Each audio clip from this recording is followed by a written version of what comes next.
Welcome to the Paradigm Shift on 4ZZZ 102.1, where we challenge the assumptions of our current society to resist oppression and investigate alternative ways of living, for a world based on justice, solidarity and sustainability.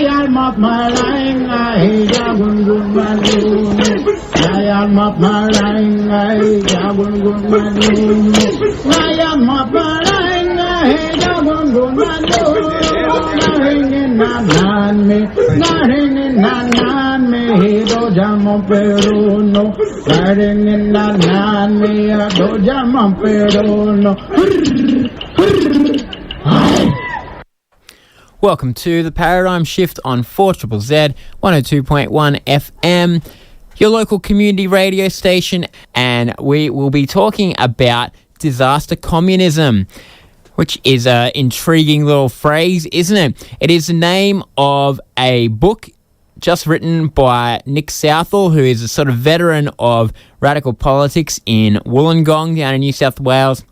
And it's a kind of compilation of essays that he's written over the years related somehow to the theme of disasters and how communities respond to them, and how maybe in these little cracks in the wall of normality that we see the potential for what a radically different social order might look like.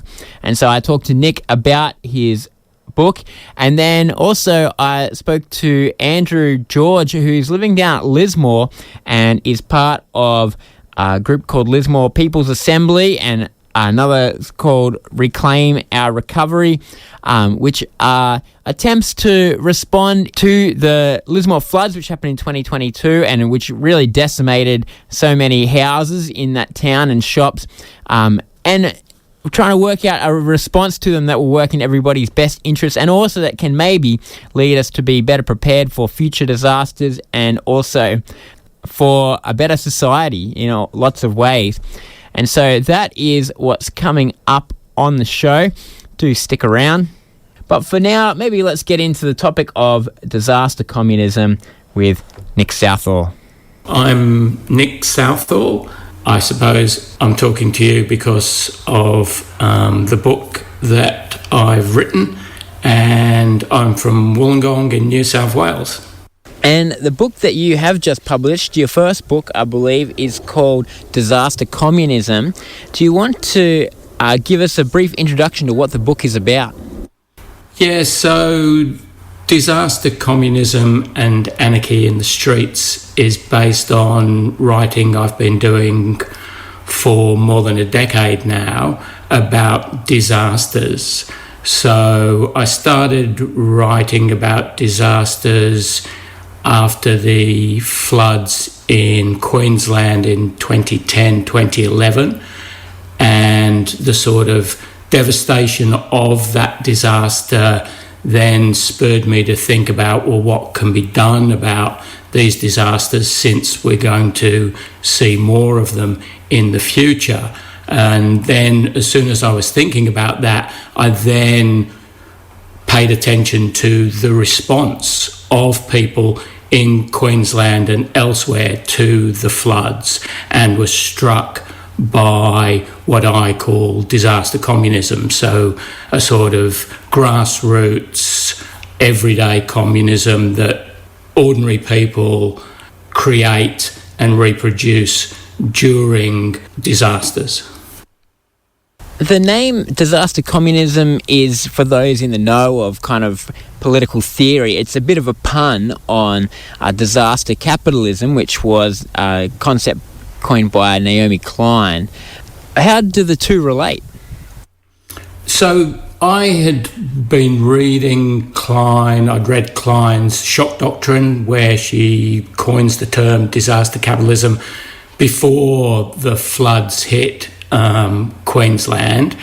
And then I was also reading Rebecca Solnit, Paradise Built in Hell, which was about sort of grassroots responses to disasters.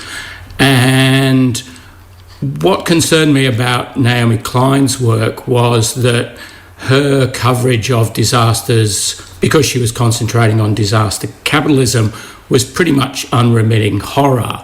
And I wanted to focus more on the opposite of disaster capitalism. And it seemed to me the opposite of disaster capitalism was disaster communism. So when I looked at the people who were struggling to do their best to care for people, to redistribute wealth and power, to organise their own lives in the face of disaster, I thought the term disaster communism was a good, accurate, and hopefully a popular description of what I saw was happening in Queensland, and then when I was looking at disasters elsewhere over the years ahead, what was happening in many places and at many times and amongst many people in those places as well. I guess it's not a one or the other. It's both kind of coexist at the same time, don't they? When you have disasters, there is this way that big business and the networks of capitalism sort of mobilise on these disasters for their own interests, but there's also this grassroots response from people just trying to look after each other. Yeah, absolutely. My argument in the book and in relation to disaster communism is that communism exists. It exists not like some sort of, Soviet or Chinese model of communism, but many people tend to think, well, communism's a good idea in theory, but you can't actually do it in practice. My argument is it does exist in practice, and we can especially see it during disasters when businesses and governments often fail to care for people, often fail to do what's needed to be done. And so people do it for themselves. They get together and they collectively organise responses that are effective and that help each other deal with the impacts and to repair and recover from those disasters. So yes, the disaster communism exists during disasters, but it also is a response to the everyday disasters of capitalism that are intertwined with the fact that the dominant social system remains capitalism. So you began by talking about the Queensland floods at the start of 2011, which many of our listeners here on 4ZZZ probably remember, but the essays in the book span, I guess, a decade. What other examples do you use in the making of the book? Yes, so I start, as I say, with the Queensland floods, and then the following disaster that I look at is the 9/11 attacks in America, where I especially use the work of Rebecca Solnit again and consider how those attacks didn't just result in terror and war, or weren't just the result of terror and war, but there's another history to those attacks and the way people responded in New York. And then I look at the triple disasters in 2011 in Japan, so the earthquake, the tsunami, and the Fukushima disaster. I look at the Black Summer bushfires. I have a couple of pieces written about the Black Summer bushfires, and then I look at the pandemic, and I have a number of pieces that I wrote during the pandemic as that continued on. I think certainly as a game shifter that really intervened in the normal running of society in a global way, the COVID pandemic was really illustrative of how disaster can shake up the status quo and how people respond to it. And it was an interesting one, now that we can reflect on it with a bit of hindsight, that there was this huge mobilisation to protect people from both governments and ordinary people, but also, I guess, the shock waves of division amongst people are still reverberating from that. Do you think it was an example of a good response or an example of a bad response? Well, I think, again, we have a mixture of responses, right?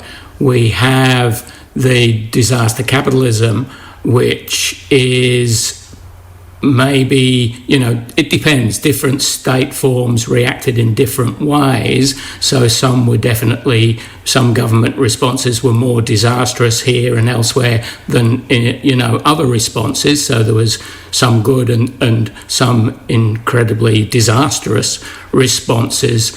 Similarly, with business interests, some were better than others.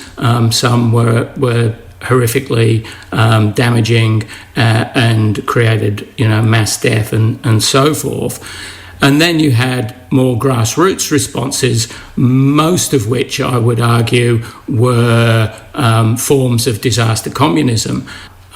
People responded in all sorts of amazing ways to take care of each other, for all sorts of forms of mutual aid and staying inside to protect each other's health and stopping doing all sorts of things that we'd usually do and want to do, so that we could help to take care of each other and make sure we didn't all get sick. But and I think that some of the government responses, the best government responses, were really because people on the ground acted first, like stopping going to work. And so governments had to find some way of providing, double dole or JobKeeper and so forth, because people just refused to do what businesses wanted them to do, or what the government probably expected them to do. So it was the grassroots disaster communist responses that I think brought out or forced the states to react in the best ways they did.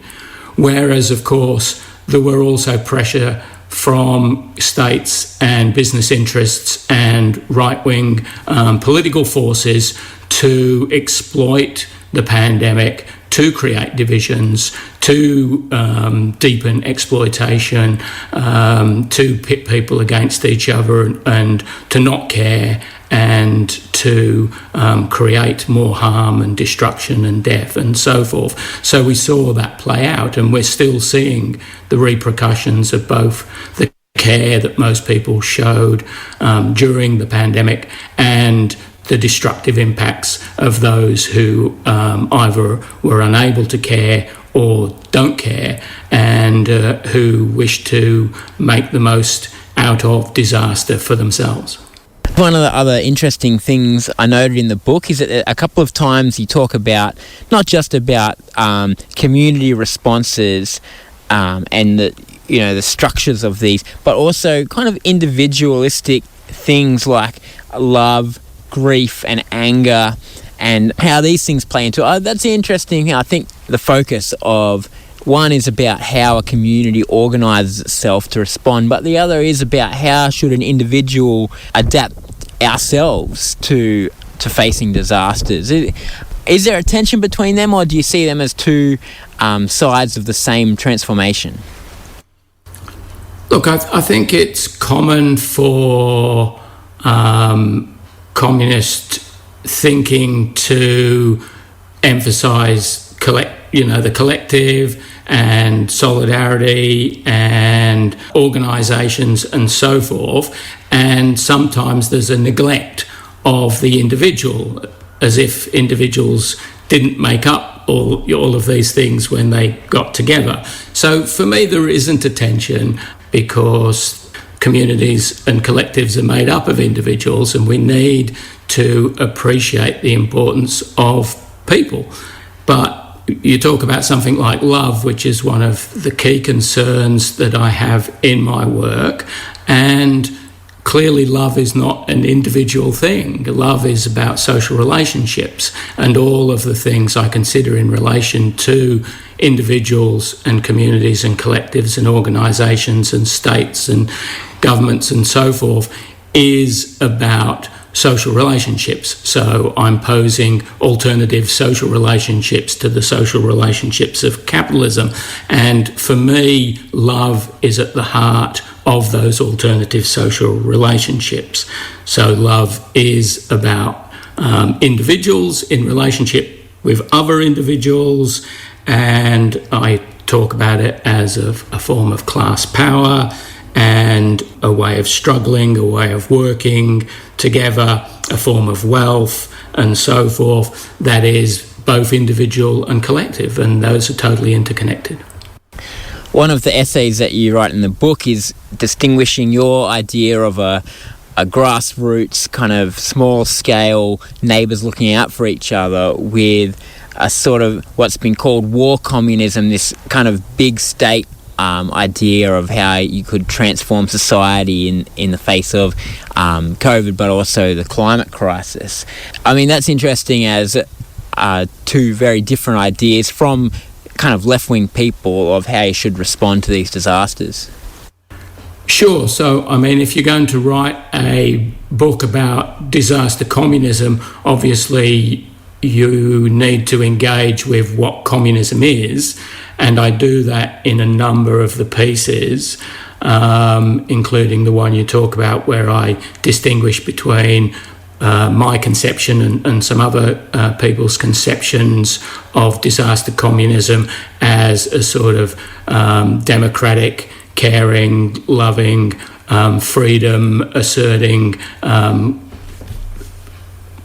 process of people taking power over their own lives, and then others on the left who believe that what's required in the face of increasing crisis is a more powerful and in some ways authoritarian state, a sort of traditional communism, if you like, a big C communism like they had in the Soviet Union during the war communism period, just after the Russian Revolution, or perhaps in what they had in China during the pandemic, that sort of powerful state control of people because the crises, be they pandemics or climate or whatever, the disasters we face now require a strong state. And these people argue we can't rely on ordinary people to do the right thing, to construct alternatives.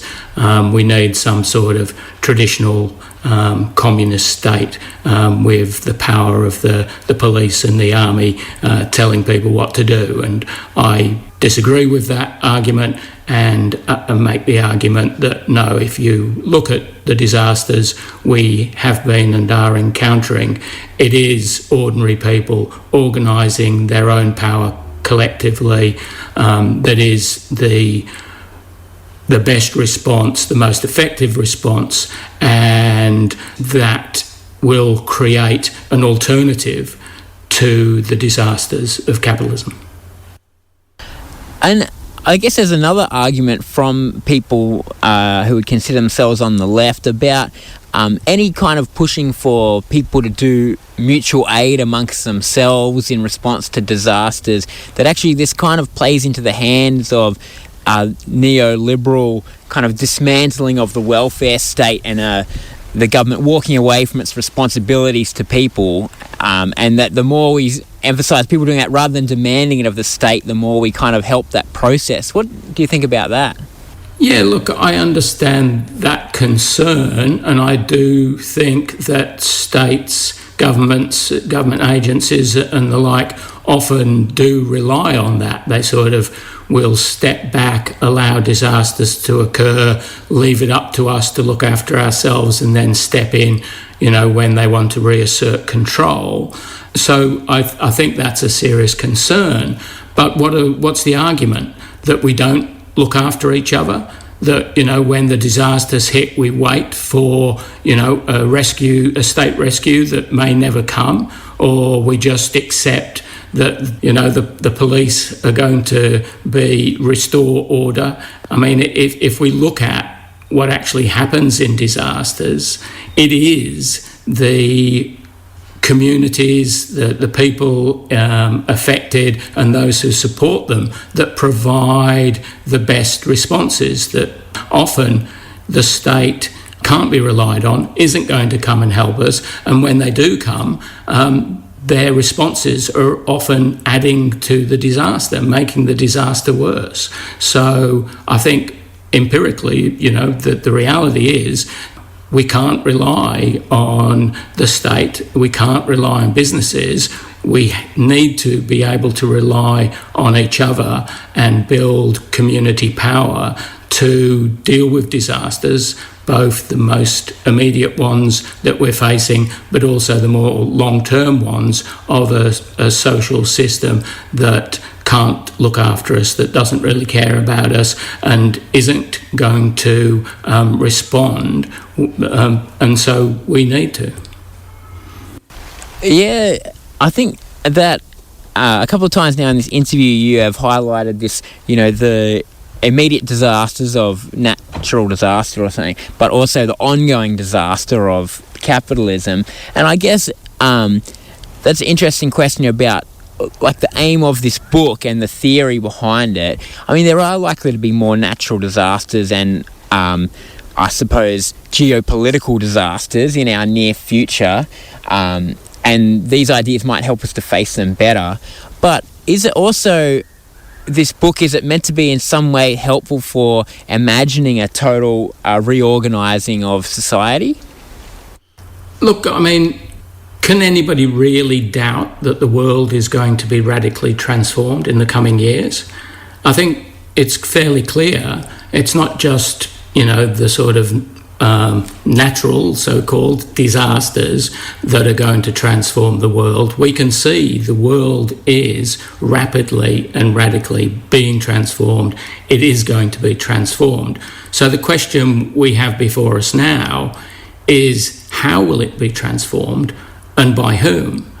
And so I'm making an argument for a hopeful, optimistic argument that people collectively at a grassroots level, organising together both locally and more widely in solidarity with each other, can radically transform the world so that disasters can be lessened, so we can get rid of a disastrous social system that makes disasters worse. And the question we have before us is, who's going to transform the world? Are we going to rely on those who currently have most power to transform the world for the better? I mean, how many people believe that's going to happen? So it's up to us. We need to transform the world together collectively, and we need to organise more democratically in more caring ways.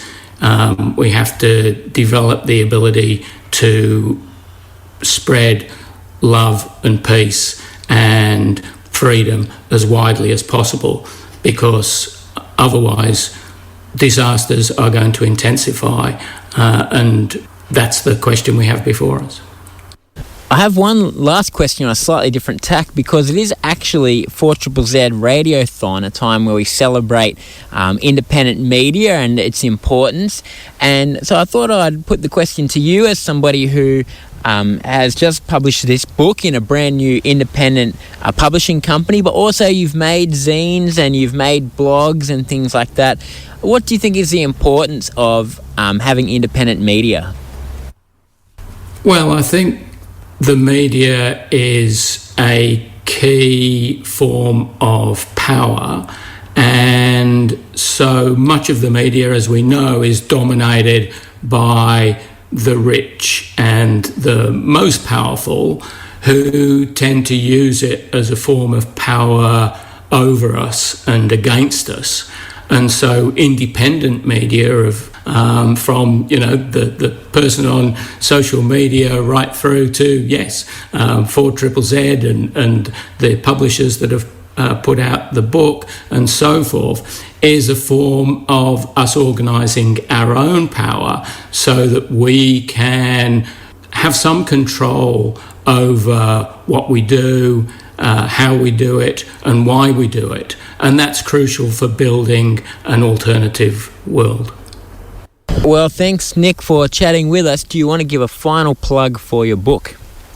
Sure. I'd be very keen for people to have a read of Disaster, Communism and Anarchy in the Streets. It's put out by an independent publisher, Kembla Books. You can get it online via kemblabooks.com, and I'm very keen to hear what people think of it, any reviews or feedback, and if people know somewhere where they'd like to distribute it or talk about it or anything like that, please let me know.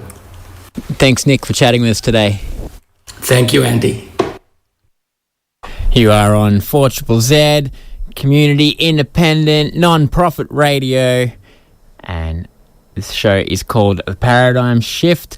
We were talking with Nick Southall about his book Disaster, Communism and Anarchy in the Streets, and it's an intriguing topic, and it's intriguing in theory, but you know what else? It's also something that you can witness in practice, and one somewhat local case study that we have in recent years is in Lismore, where not only did the community existing get together to recover from the floods that happened in 2022 and took out so much of that town, but also people moved there, people were experimenting with different forms of political and social organising.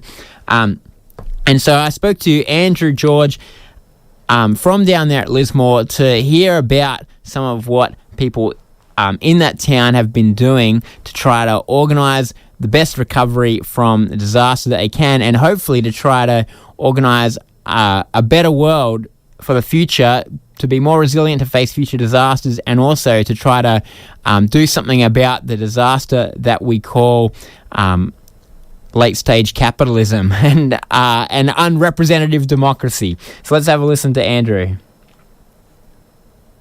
Yeah, my name's Andrew. I live in Lismore. I've been involved in the Reclaim Our Recovery project here for a couple of years, and we're currently launching a Lismore People's Assembly. Yes, we're talking about disaster communism today on The Paradigm Shift, and Lismore is a very interesting little case study, and particularly what you're trying to do with Lismore People's Assembly.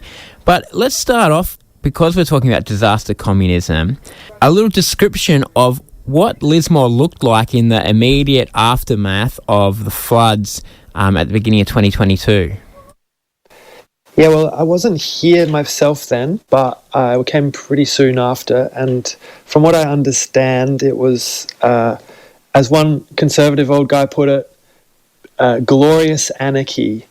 So there was just people coming from all around neighbouring areas. Anyone who wasn't affected was helping out. I mean, as an example, my Centrelink caseworker dude, he said the first thing he did was make a big pile of curried sausages and take it down to the relief centre.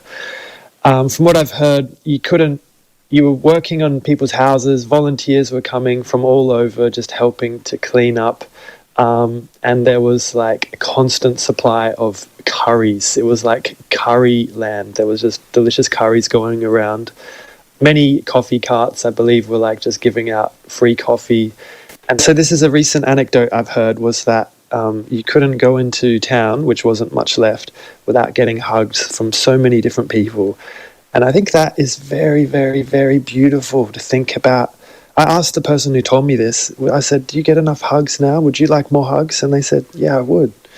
So it's just an example of what shines in these disastrous moments. Another interesting part of this case study then is like that kind of small scale, limited in what it can do, but really beautiful community response. And then the way that the Lismore community has felt about the government response at the time, as well as what's happened since. It's quite a different feeling that's conjured when people in Lismore talk about what the state has done. Absolutely, yep.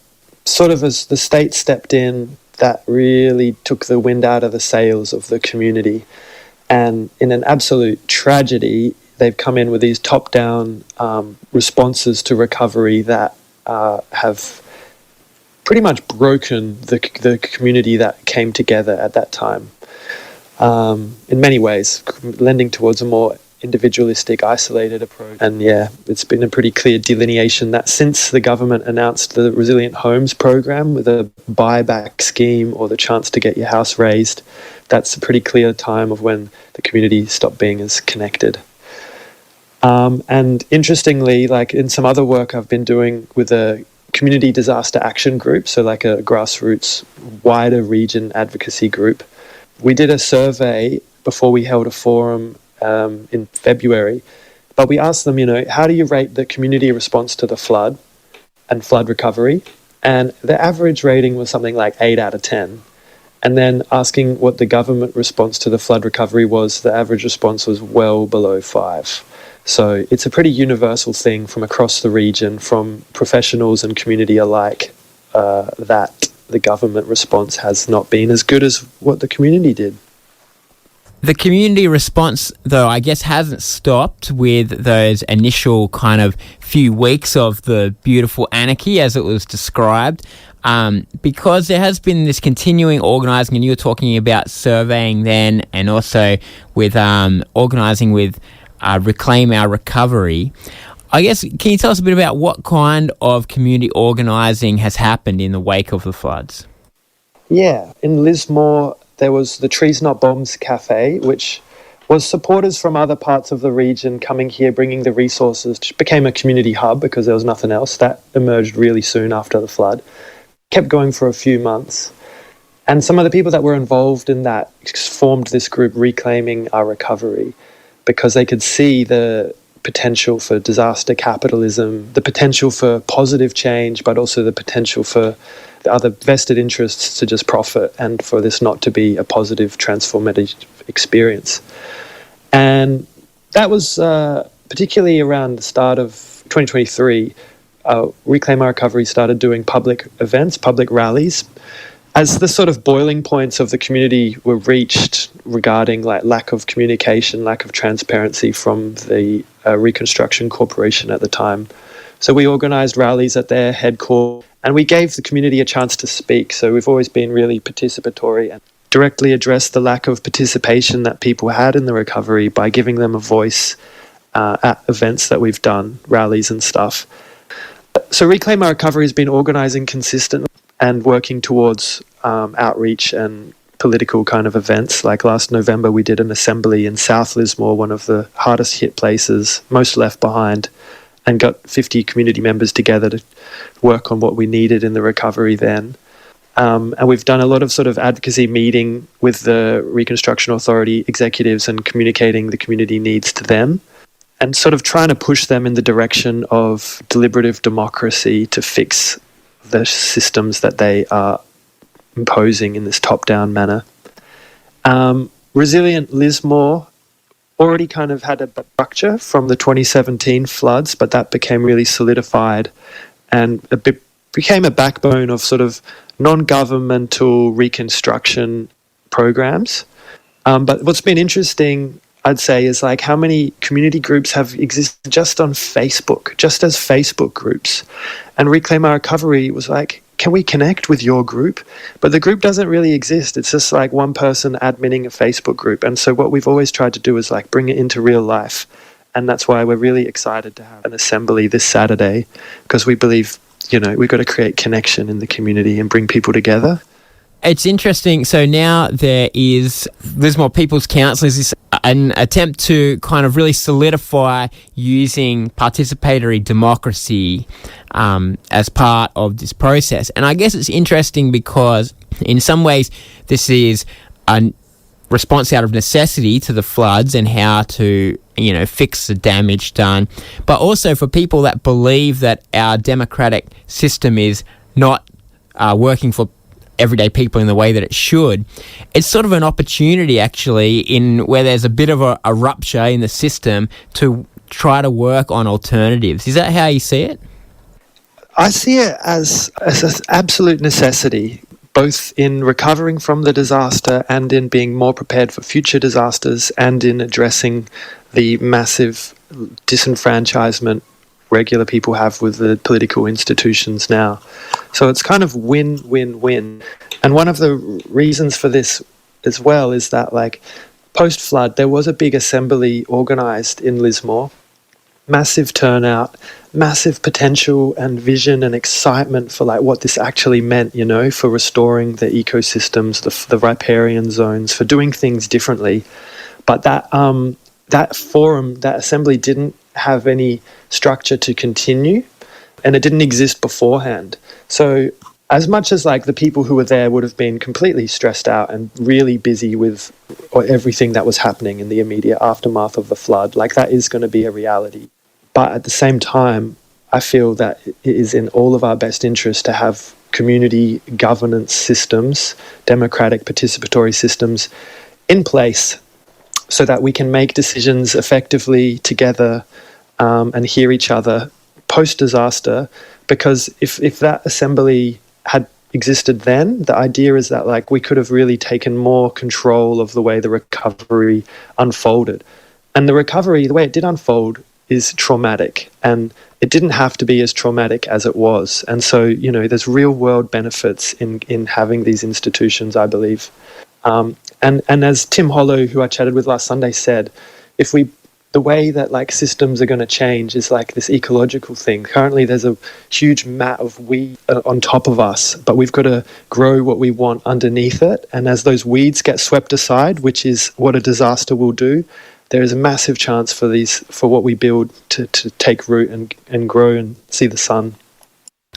All right, well, if people from places other than Lismore are interested in following what happens there with these kind of experiments, how can we do that? We've got Instagram, Reclaim Our Recovery, and Facebook, Reclaim Our Recovery. You could email reclaimourrecovery@protonmail.com. We're going to get a website going soon and really try and share this story wider. And the Lismore People's Assembly project, we're hoping that is just one of many kind of grassroots democracy projects that's going to kick off across the continent. So I'm actually like facilitating a meeting sometime in the next week with people from other places to just try and nurture this kind of project into being in many places, because I don't think it requires that much to get going. It just requires talking to people on the street and bringing them together with a bit of a facilitated process. And I think the more we experiment with this and network and share resources, and the more we can help prepare everyone on this continent, really, and connect and have a good time. All right. Thanks very much, Andrew, for chatting with us. I appreciate your time. Thanks, Andy. Andrew George, they're from Lismore, about the Lismore People's Assembly and Reclaim Our Recovery. Little attempts to organise for a better recovery from the disaster, to look after the people in that community a bit better, but also to imagine that little moment of magic after the disaster when everybody just pitched in for the good of the whole community, and the joy of working together for something that really meant something to you, and looking out for your neighbours and talking to strangers and all those kind of things. Imagining that our world could be a bit more like that all the time. That these little ruptures in the status quo, that though, you know, it's disaster that brings them on, actually that they could be the seeds of something radically different to what is often a disaster, you know, and that's the reality of climate change and, of course, the financial crisis that we're living in at the moment, housing crisis, that our system is a disaster already, you know, that there's enough food for everybody, there's enough housing for everybody, enough resources for us all, but it doesn't get to everybody. That's the disaster, and that actually when we see these ruptures in it, that's the potential for the genuine recovery. And of course, nobody's going to do it for us. Those people that benefit from the existing system aren't going to do it. And so it's up to us to organise together. And that's what they're doing down in Lismore. That's what Nick Southall is talking about in his book. And on a small scale, you know, making community radio is our own little bit of breaking through the monotony and monopoly of corporate media and creating something that represents our own interests and that can work for us all. And so, yeah, do pitch in and help 4ZZZ. And I will be back next Friday with more tales of people trying to change the world. See you next week.